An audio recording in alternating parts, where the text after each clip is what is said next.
You've made it to Lesson 3. This time, we will focus on online communication tools and specifically discuss how to use Skype productively and how to make your sessions interactive using different Skype features.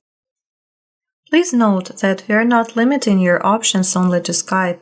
We will also be sharing other communication tools that you and your learner can use.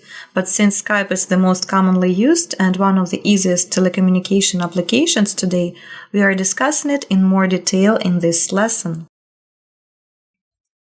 In this module, you will learn how to connect with your learner and how to use Skype features. We'll also share tips to help you make your Skype sessions run smoothly. Finally, we will suggest alternatives to Skype that you may wish to explore. Skype is a communication tool that allows you to make free audio and video calls over the internet. If you don't have it yet, downloading Skype is free. You can install it on your laptop, desktop, or mobile phone. It works well with a headset with a microphone to ensure sound quality. To connect with your learner, you will need to know their account name or email address. They could also be the one to send you an invite, using your Skype name or email. Once you are connected, you can send messages via the chat feature, start an audio or video call, share your screen if you are making a presentation, or attach files that you want to share with your learner.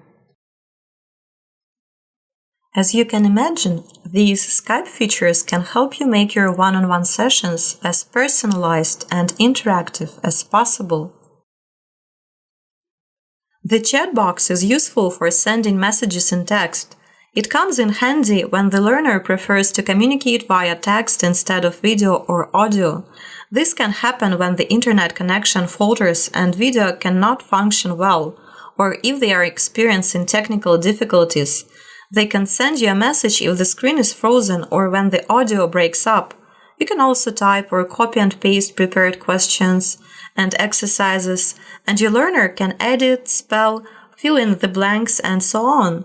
You can also send links to websites for additional resources on the chat box. Skype's file sharing function is useful when you want to share documents, photos, or audio or video materials to your learner. For file sharing, remember that the file size limit is 300 megabytes. Shared files will be available on screen for 30 days. Screen sharing is another useful Skype feature.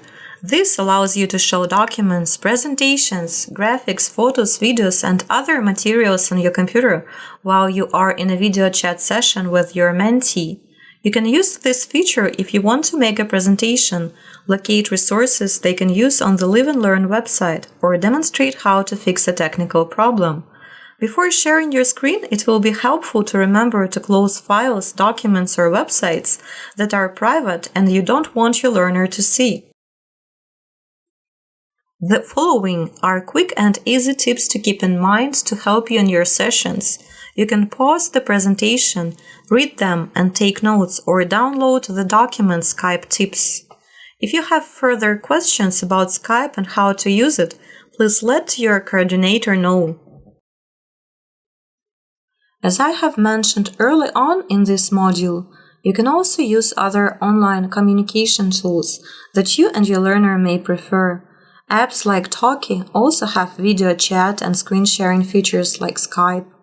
Meanwhile, video conferencing tools like View, Zoom, and GoToMeeting have similar features and can accommodate more participants if you need it.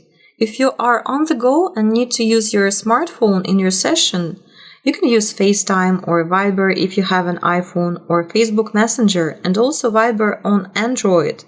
The links to these various tools are below if you want to explore them.